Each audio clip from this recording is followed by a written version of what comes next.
This is the Business Innovation and Technology Podcast. Today, we have a fascinating roundtable to share with you on the changes around iOS 14. We've invited two of our client partners here at Meta, Meg Youngblood and Arian Ashworth, and business engineer Nandita Rao. Together, they will look at these changes and discuss how industries are adapting amidst iOS 14. Hey everybody, I'm Meg Youngblood. I'm a client partner on the North America Disruptors organization, which is part of our sales team. I've been at Facebook for about 7 years now, always working on client-facing roles in our sales organization. And before that, I worked in market research. Okay. Hi, everyone. I'm Nandita. I'm a business engineer at Facebook. I've been here for 2 years and a few months now. And I was assigned to disruptors. When I joined, and I've stayed here throughout because I love working with them. I think I see them as companies that are doing really well in the space that they've launched in a very short amount of time, and they're very interested in new solutions and experimenting and testing and all of that. So it's very exciting to work with them. It's been a good 2 years, interesting 2 years. I wouldn't say good. For sure. Hi, my name is Arian Ashworth. Like Meg, I'm also a client partner in our Disruptors vertical. I've been here 4.5 years, always on Disruptors. I'll share a little bit more about the team, the clients we support. So about 5 years ago, roughly, when I joined, our organization formed this specialized disruptors vertical to work with best-in-class, direct-to-consumer startups. These are businesses that are often born on mobile, they're digital first, and they require intense and specialized and focused support from our team. We're oftentimes working with some of the best performance marketers globally. And the goal is to accelerate their growth to IPO, profitability, or an alternative exit. The Apple change can be explained in two major ways. One is the app tracking transparency prompt, or the ATT prompt. So Apple requires every company or every advertiser that has an app on the App Store to have this ATT prompt that gives the user an option to say if they want to share their device identifier, something called an IDFA, with the advertiser or not. So this prompt has to show up at first launch after someone has updated to iOS 14.5 or above. And it basically is asking them if they're interested in viewing personalized ads or not. So it has two options, which is ask app not to track and allow. And if you choose allow, basically you're saying you are interested in personalized ads and you're okay with sharing your device identifier with the advertiser. And if you choose the Ask app not to track, you're saying, I'm opting out of personalized ads, I'm not interested in personalized ads, and I don't want the advertiser to have access to my device identifier. So that was one big change. And another thing to understand here is that the user needs to allow this on both the advertiser's app as well as the advertising platform's app. So in our case, which is Meta, the user has to opt in and say allow when they open the Meta app, like any of the Meta apps, Facebook or Instagram, and they have to do the same on the advertiser's app. Only then they'll be eligible for personalized advertising. In an either or scenario, they won't be. So as you can see, that already adds a lot of complications in terms of making sure they're opted in both spaces, making sure we respect opt-outs correctly, and adding the prompt itself, how we want to word the prompt, how we want to explain what we're actually doing without misleading the user. So there were a lot of aspects that came in with this part of the update itself, which was the smaller part, but also had major implications. Like technically it was the smaller part, but it required a lot of ideating and a lot of care and making sure, a lot of security concerns. And then I want to add really quickly that a lot of that functionality did exist from a user privacy standpoint if they chose to basically take the steps to, opt in or opt. This made it more out front at a global level publicly. And I think that was a huge change. So a lot of that that underlying technology to, control how your data was used already existed, especially on the Meta side within our platforms. But this was now requiring the effective handshake between the advertiser and us, the publisher. Yeah, that's correct. Actually, we went from a default opt-in to we have to specify opt-in or opt-out right at the beginning. And then we can go into the settings and change the options. But yeah, this was very different from the situation that we had already, which was already in place. Yeah. The second aspect to the change is the SK ad network. So basically, the way we measure iOS or Apple campaigns changed completely, where it goes through their own ad network called the SK ad network. And they have a lot of configurations in place and a lot of timers in place. But the gist of it is that measurement information comes in delayed and comes in an aggregated way. So this was a whole new form of measurement that we needed to support. So technically, it required us to make an updates to all our APIs, to our SDKs, to all our tools. We had to look at how mobile web measurement would change and launch AEM. So yeah, these were the two main things that changed, and it implied a lot of technical changes at our end as well to support them. Yeah, it's worth noting that this was fundamentally an incredibly technical update that then had major ripple effects to the global marketing ecosystem. And so I think that's also been a bit of, growing pains, or part of the learning phase of all of this, is that, this is at its core a technical upgrade or a technical adjustment. And so there's been a lot of, like compounding ripple effects for how, professionals that are more in the, space of creative and marketing strategy and media buying and things like that have had to reconcile understanding a lot of these changes as well, which is where our team has really kind of been able to be that middleman between the kind of business engineering component of addressing, okay, how are we actually technically going to, keep up with these changes?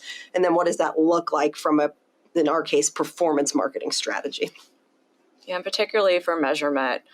Measurement and attribution pre-iOS 14 was already difficult and challenging, and it was kind of that never-ending, always pursued journey for every organization. And this absolutely was the biggest curveball thrown, but we'll get into it in a little bit. There are ways that our clients and advertisers, businesses, are adapting to this new privacy-focused future, and overall it will provide a more positive impact so they can understand the incrementality, the revenue driven from all of their channels, and it's not so siloed. But we'll get into it. So those three pillars have always kind of been the stalwarts of, effective best practices for performance marketing strategy on Facebook. But we've seen subtle adjustments within each of those, and that's what we'll really dig into today. So I can start with measurement.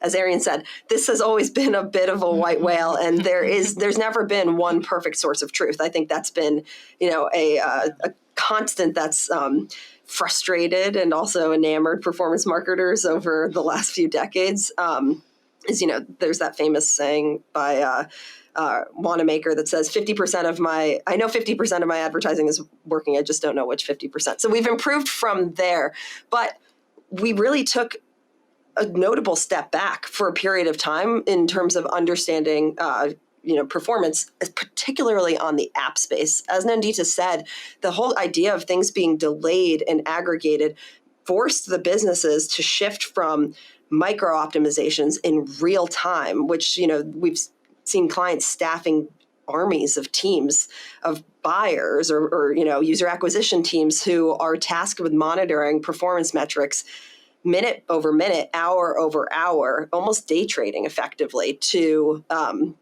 be able to manipulate where dollars are going and drive the best return. So that fundamentally went away overnight, and it created this huge adjustment on the app side. On the web side, there was a little more consistency, but still some components of delayed reporting and aggregated reporting. And so it's kind of forced advertisers to get out of the minute by minute measurement and more looking at holistic impact and incrementality. And so kind of the narrative, at least what Facebook is recommending and what we're seeing consistently work amongst the advertisers that have managed to grow through iOS 14, who are thriving through iOS 14, or they're the ones that are making notable investments in their measurement stacks. And so instead of just looking at ads manager reporting or a third-party reporting, that would be the day-to-day source of truth, they're layering on top of that incrementality testing, and then layering on top of that proxy multipliers, and then layering on top of that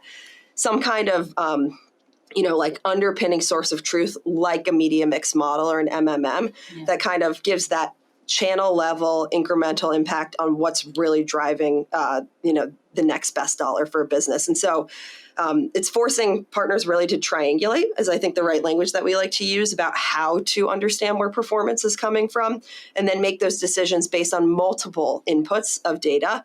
And that requires deep coordination between an analytics department and a performance marketing department as well.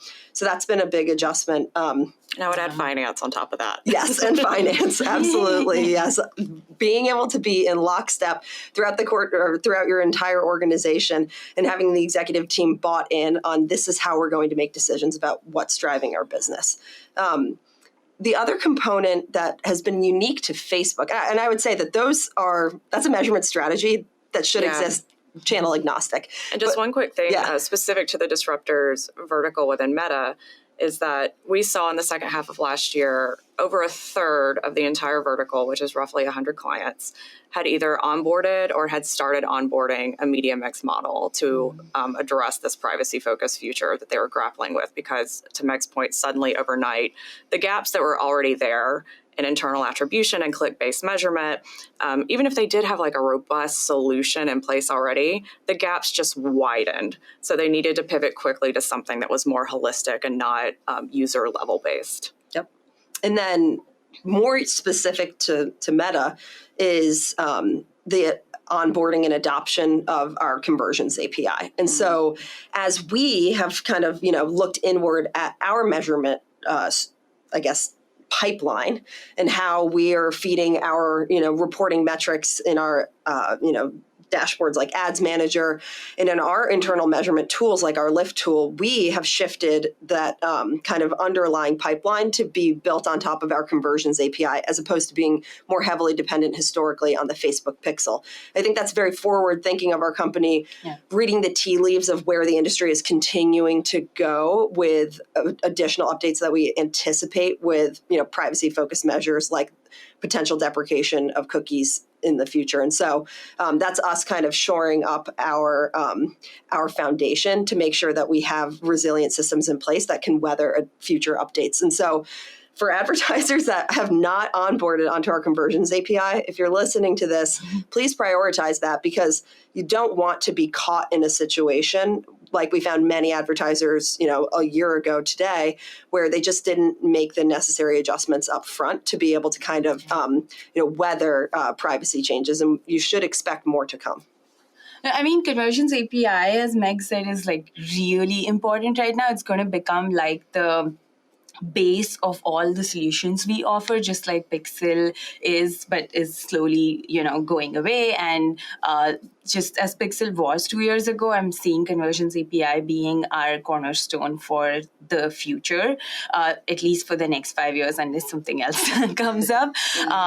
But that also means that all advertisers really need to focus on getting tech resources that can contribute, because Conversions API is not as simple as installing a pixel. I know you can make a pixel as complicated as you want, but the baseline is still easy to implement. Whereas with Conversions API, even the baseline requires at least one tech person to come in, look at the options they have, which is they either build the API themselves, then you need a team to support it, or you go with a third-party integration, because we have a few available now, or you use our CAPI gateway solution, for which you require an AWS instance. So definitely things are getting more and more technical. So having one technical resource at your disposal for the marketing team especially is going to be very valuable going forward.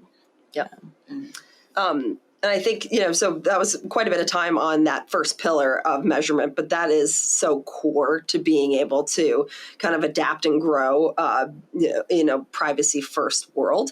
And so pivoting a little bit into the other components, which are ad tech and creative, I think Nandita can really, dig into the ad tech side. Cappy bridges measurement and ad tech because it requires, some technical expertise to implement it. But there are some other features that in particular on our vertical we wanted to talk about that are kind of popping up as these bright spots of performance, one of which is our bid multiplier functionality, which is unique to our marketing API. And so that's kind of where it ends with my knowledge. And Nandita can really, bring us into how it works and how to get it going. Yeah. So with marketing API is this huge umbrella for all the API solutions we offer. A lot of them have a UI solution as well, where you can go into Ads Manager and perform the same action, or you could use the API to automate it and make things easier for you if you have the tech resources. But Bid Multipliers is a solution that we offer, which is strictly API only. It does not have a UI yet, and what it basically does is it lets you have a more nuanced bidding strategy within the same ad set. So you don't have to segment your audiences. Basically, within the same ad set, you pick user groups that you're interested in. Say your product is more geared towards female than male, or if your product does better with a certain age group than a different age group, or if where we are seeing a lot of success is by using the device OS as your user group, where you decide which user group you want to bid higher on. So you assign something called as a multiplier with that particular user group. So say you pick device OS as your option, and you know that, or you learned that Android users are more valuable to you than iOS users. Then what you would do is assign a higher multiplier to Android and a lower one to iOS, so that our algorithm knows which one to prioritize when the time comes. And the same would go with gender, age group, and I think we have a whole list of options in our documentation as well. As an API itself, it's pretty straightforward, but I think the work that goes into figuring out which user group is really important to you and what multiplier you want to associate with it, like how much more important is one user group than other. That's where the complications come in here. It isn't as straightforward as guessing a multiplier and then kind of changing it, because adjusting a bit multipliers all the time is also not a good idea. So it's good to figure out the valuable user groups, figure out your multiplier, and then go with it. Yeah, and we are definitely seeing success with people who have tried this, the first few advertisers who've tried this with different user groups that are valuable to them. And at a high level, the theme here that this all ladders up to is signal. So even pre-iOS, signal was the new targeting, the whole concept of slicing and dicing audiences, which is what Meta was known for 5-6 years plus ago, is gone. Yes, there's over 3 billion people on the platform and they're there, but using bid multipliers, conversions API, post-conversion optimization, it's all about consolidating as much signal as possible so the machine learning can do its job. And this isn't really unique to Meta. Most all platforms I'm aware of have machine learning that works better with more signal. So the solutions that we're building are more advanced to keep that signal consolidated while also valuing what you know best about your business, consider the age group example. Yep. And what I like about Bid Multiplier for that exact reason is I think there was a bit of a scramble, frankly, at least that I observed with the clients that I support. If we go back a year ago, of throwing spaghetti against the wall and trying to understand what's going to work and, what audience tactic, what account structure, we're kind of getting to these nuances of how you would actually buy ads on Facebook. But I think there was a deviation from the historical norm, which we had spent years kind of working on signal aggregation, signal consolidation, case study after case study, data point after data point, reaffirming that aggregated signals was the path of least resistance, was the most cost efficient way to buy on our platform. And I think doubt crept in, at least on the buying side, after the signal loss of, is that still going to work? And I frankly think from a client-facing sales side of the business, we didn't necessarily know the answer anymore immediately. And it took months to kind of generate that understanding and reaffirm that on our end. Yes, nothing has changed in terms of the recommendation to continue to consolidate signals. For the reason Arian just said, machine learning fundamentally didn't change as a result of iOS 14's update. And so bid multipliers is great in that regard, of that the more you understand your business, right, the more you use your own first-party data, segmentation work, any, additional investment you've made in understanding who your consumer is and, where they're coming from, or, basically like behavioral breakdowns about them, the more applications you can find for bid multipliers without having to create the super fragmented buying strategy. And so I think that's where, when I say bright spots or we're seeing this as driving growth, it's driving cost efficiencies. And for performance marketers, cost is fundamental to your return on investment. And so I think that's a notable thing to keep in mind, is that regardless of whether you activate a feature unique like bid multipliers, keep consolidating, keep aggregating signals, and trust that that is the most efficient way to keep your costs down on our platform from a buying strategy standpoint. Yeah. Actually, talking about investing more in learnings on your own platform, that brings me to another solution that we're seeing a little bit of success with is LTV value, basically the predicted long-term value of user.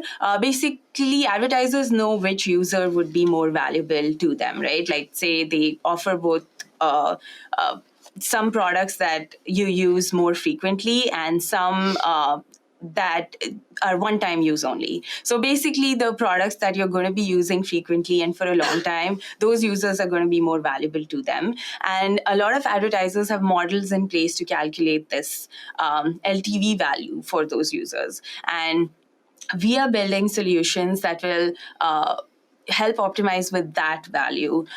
So far, we offer value optimization. This is like taking it up a notch, where instead of optimizing for a specific value range of the products being bought on your website, you're actually optimizing for who you consider as more valuable. So that is something that is also showing up as a successful option for advertisers who are investing in learning more about their own businesses. Yeah. And before I worked on the Disruptors business, I spent a couple of years working on the gaming business and the mobile gaming business, where LTV optimization is fundamental to their user acquisition strategy. It's very interesting that that hasn't necessarily bled into other verticals, but we're seeing in verticals, internal Facebook term, I guess, of how we think about how our clients are structured. But we're seeing more and more adoption of PLTV modeling, LTV modeling. And I think it kind of lends ourselves to the last topic we'll talk about here, which is investing in resources and analytics departments and things like that. For the Disruptors vertical in particular, we've really been at the tip of the spear, I think, for years now, in terms of seeing our clients leverage that creative tactic and creative format. And now it's ubiquitous. I mean, it's in every vertical, and we're even seeing it bleed into other channels well beyond social as well. So I would say that's not even necessarily iOS specific. Creator marketing was thriving already on our platform prior to that. But to the point Arian was making in the beginning about signal aggregation, it's like creative investment, creative differentiation, and creative inputs are basically the number one factor that an advertiser can really control in terms of what they're putting into our system. So it should not be an afterthought. You should be leading with creative design and creative intention first and foremost for marketing. Yeah, and I don't think any marketer would think to themselves, oh my gosh, we haven't been investing in creative yet. But it's a shift in the velocity and how the formats and how you think about investing in creative and resourcing your teams. Branded content, yes, influencers, but sometimes when we think of influencers, and a lot of what we see is user-generated content, very lo-fi, which is great, but there's opportunities to use your creator partners, even your brand partners, like the function of branded content can be applied to, maybe a partnership you have with another company, like yes, an influencer. It could be if you're like CEO or someone within your organization has a great story to tell about why they founded this business. Like, get that story out there and just use the functionality to your advantage. Because when you use that functionality to tap back into the signal side, you're finding new audiences on our platform. Tapping back into creative, short form video. So like our Reels placement, that is, as Mark shared in our earnings call, the fastest growing engagement on Instagram. And now it's rolled out into Facebook. So if you're a marketer and you haven't tapped into Facebook Reels, that's going to be growing. You may be saying to yourself, but delivery is really low. That's intentional. It's only going to grow, just as stories only grew a few years back.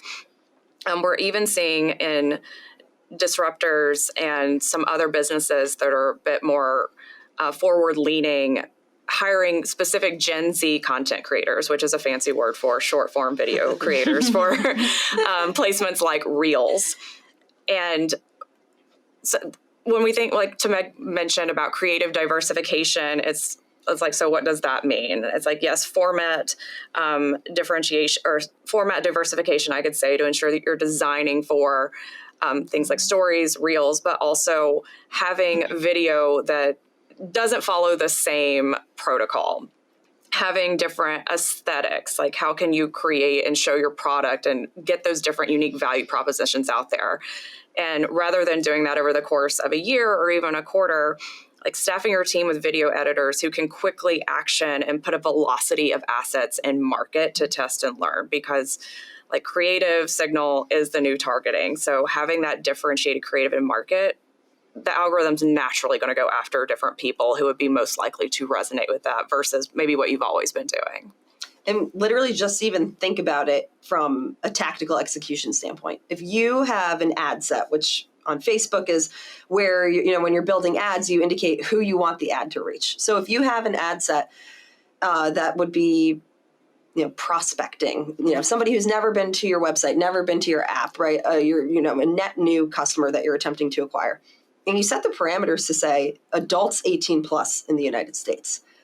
230 plus million people are in that audience. And so it's a gross assumption to assume that every single one of those 200 plus million people are going to want to see the one static product ad that you've put into that ad set. And so creative differentiation, the phrase Arian just referenced, think of it as like, what's the suite of creative options that you want to give the system the choice to choose from, so that Nandita might get, I'm making up, let's say we run a t-shirt company. You might get the blue t-shirt. I might get the video of the person in the gray t-shirt, and Arian might get, the Reels asset of the person in the leopard. You seem like leopard. Thank you. I appreciate that. Yeah. But the idea being is, we might not all convert if that's your intention off of seeing the blue t-shirt. So give our system choice.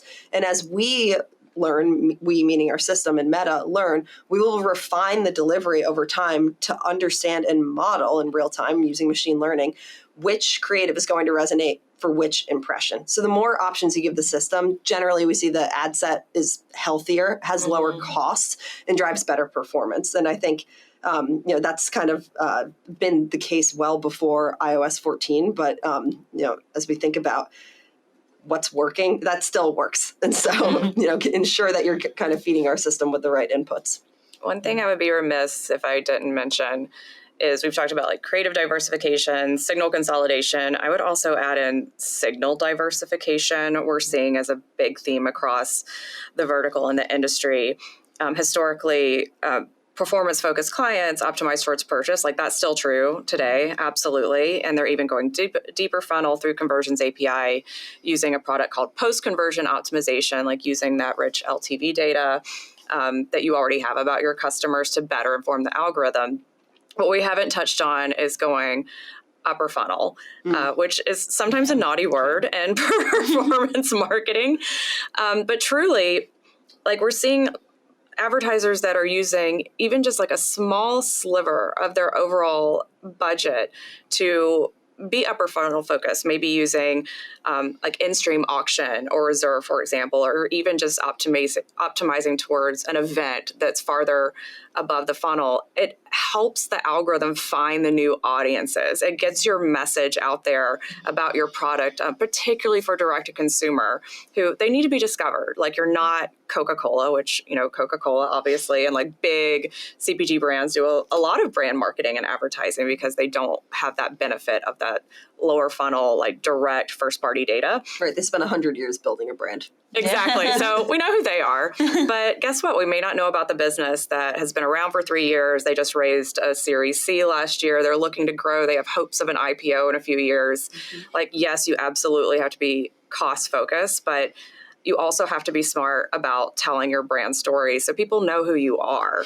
And it's not only great for brand storytelling and getting your product in the hands of more consumers, but it also helps, like, and this isn't like unique to Meta, this also helps across other platforms as well. So people say, oh yeah, I saw that thing, or I was watching this on YouTube or on Meta Watch, or, oh, I saw like this out of home ad. Like, it helps connect the dots. Whereas if we're only optimizing towards a lower funnel signal with your best performance marketing creative, to Meg's point, it's like, we're like, if the universe is here, like, we're really just going after like a small segment of those people and just kind of circling around. So get creative with your signal diversification as well. Obviously, we're passionate about this topic because we could talk about it forever, but to bring this full circle, to do what Arian just suggested, which we, absolutely support in terms of, building a healthy long-term business, is establishing a brand and an awareness and an affinity and sentiment. You have to be able to measure that. And I think that's, we can bring ourselves to the top of the conversation. Yeah. The last click attribution is not going to tell you that brand marketing is working. It's going to look at that and it's going to say, this is ineffective. This is a waste of money. Put the money back into the conversion optimized campaign. And so that's where that full stack of measurement that we went through of incrementality and MMM, having those in place will allow marketing organizations to be more confident in making those quote unquote upper funnel investments, because they'll really be able to capture the downstream impact and the halo effect effectively on their business. Without that in place, I think marketers feel that they're either one, flying blind, or they feel confident that it's a waste of money because it's not paying back in a 24-hour window. Branding can take months to years to really, establish itself in terms of being able to measure the impact. And so it requires patience. So knowing all of this, I think that leads, back to our original questions of, okay, how are marketers adapting? And I think what we've observed in terms of how we support our clients is, sometimes to be totally honest, we've found ourselves in situations where a client feels suddenly under-resourced. And how are you guys seeing, what are the key hires or the adjustments in org structure that some of our kind of most performant companies have already made or are hiring into and making, that are allowing them basically to continue the momentum and to not have been as disrupted by signal loss as some of the other clients? Yeah, and I can't count how many articles in the press I've seen about, D2C is suffering, like disruptors are like moving budget away from Facebook because it doesn't work. What we're truly seeing is that the disruptors that are harnessing this new privacy-focused future, like, yes, it's disruptive, like, not to tie it back to our own vertical, but it truly is. It's what consumers want. It's a huge shift in how marketers not only go about their day-to-day, how they even evaluate what's working, and it really makes them question everything.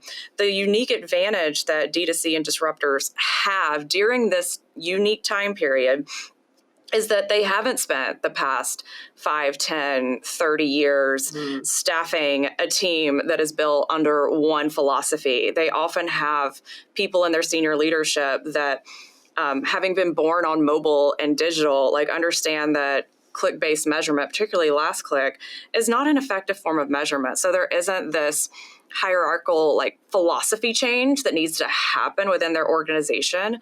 And a lot of disruptors do not have 50% plus marketing analytics, data science teams. They're able to adjust really quickly. And that's what we're seeing, which I alluded to earlier, with a third of the vertical already adopting MMM. So it's really easy for them to pivot. It's really easy for them to pivot to through like 360 measurement, having these different sources of truth, like not throwing out what they've already done, but just reframing how they evaluate, how they go about marketing, and understanding that, like, yes, this obviously helps with our performance marketing, but it also gives us an opportunity to understand the true impact of brand marketing and upper funnel, because truly, like in the past, when it's very siloed, there's the idea that performance marketers have to prove success to get more budget, where brand marketers have the benefit of the doubt. And like, that's not necessarily true everywhere. And both are very important, but they're both tasked with performing. And when we pivot to this holistic solution, such as MMM, while also using your internal attribution and running experiments, holdout studies across all channels, not just on Meta. Thankfully, we have a tool that makes it very easy to do so. We're able to quantify that halo impact. So the hiring that we're seeing, and that was already important pre-iOS, is having growth marketing analytics in place, not just any analytics, like someone and people who understand the value of RCT, random control trial experiments, lift studies to understand the true incrementality of a channel, and who are able to work on creating that optimal measurement stack. Because ultimately, all marketing needs to roll up under this one umbrella. Nandita, I'm going to let you speak to the Eng resources that we're seeing marketers focus on. As we were talking about with Conversions API, it isn't just this thing, like, yes, you need it. And you won't just need it for Meta. Everyone else is starting to think about this now as well, which is really important. But it isn't like a set it and forget it type of thing. It truly is a living, breathing integration. Yeah, I definitely find it easier to work with clients who have at least one or two Eng resources in place. That way, a lot of technical stuff, I can just talk to the engineer and they can get it done. Whereas a lot of times, if I were to mention an API to a marketing team person, it kind of sounds scary and it is overwhelming when you don't work with these things every day.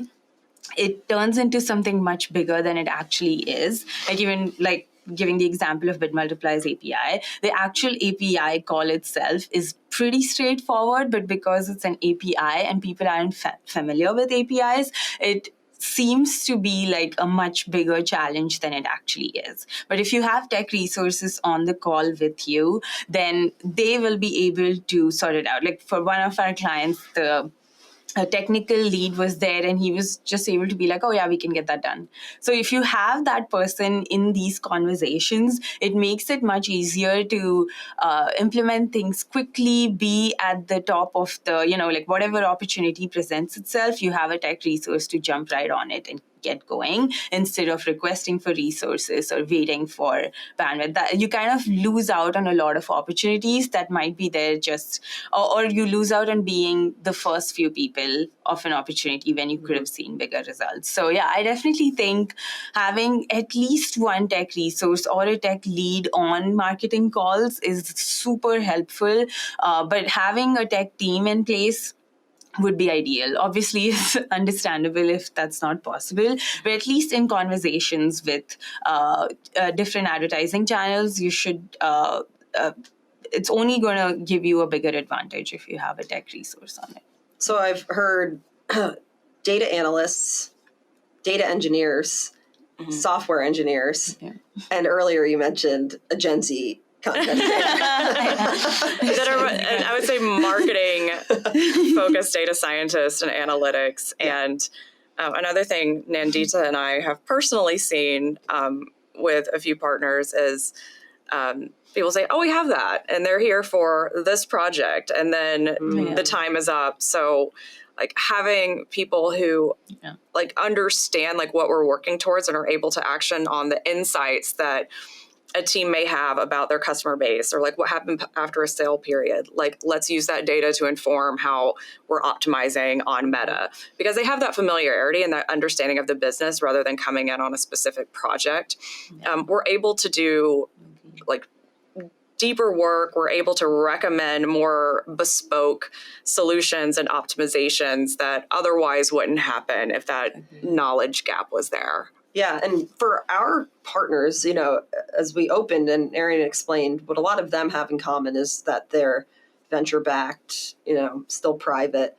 I think, if you're listening to this and you find yourself in a similar stage of your business evolution, you might be thinking, I can't afford to hire, 5 engineers right now. It's just not in the scope of my budget. There are third-party companies that offer all of these solutions, which obviously comes at a cost as well. So I think like for the CEO or the chief revenue officer listening to this, maybe we're flattering ourselves, but that's a cost balance to consider is, do I outsource initially for, functionality and talent, let's say some of the measurement solutions that we've talked about, or creative is always a popular one that can be outsourced. Or do I make the investment in-house? And thinking about, literally the macro effects of what's going on in the economy of the Great Resignation and salaries and, the like power that's in the hands of the, applicants right now. And, basically like desperation for resources, that is a consideration too. And something that frankly I've observed with some of my partners is an awareness to staff these roles, but an actual inability to in some instances. And that can slow down business growth as well. And so a willingness to potentially temporarily outsource for the sake of efficiency and keeping the business going and getting these learnings could be a bridge to, always staffing an in-house team as well. If there's a takeaway here is that, iOS 14's update was certainly disruptive. There's no, discounting that or avoiding that. But there are concrete actions and investments that marketers can take to future-proof their businesses for what will inevitably be additional changes coming down the road as well. And so, we hope that marketers feel that, Facebook can still be that, number one channel for demand generation that it has established itself as. And we are absolutely seeing that with many, many partners and that we personally support as well. And so, I think headlines can oftentimes be misleading. There's a lot of concrete actions that you can take. And, hopefully we've given kind of a high level and sometimes a more in-depth perspective on what those can be. So thanks for having us today. And I don't know if you guys want to add anything else as well. No, just thank you for having us today. Yeah, thanks for having us. We hope you enjoyed this episode on the impact and challenges of iOS 14. To learn more about data privacy changes from a digital advertising perspective, check out our episode titled First-Party Data Governance with guests Sean Bedford and Adrian Nash. You can find links to that episode and any other resources mentioned in today's show notes. Thank you for listening to the Business Innovation and Technology Podcast. Be sure to subscribe to get notified whenever a new episode is released, and help us share these insights with others by leaving a 5-star review. Thank you for listening.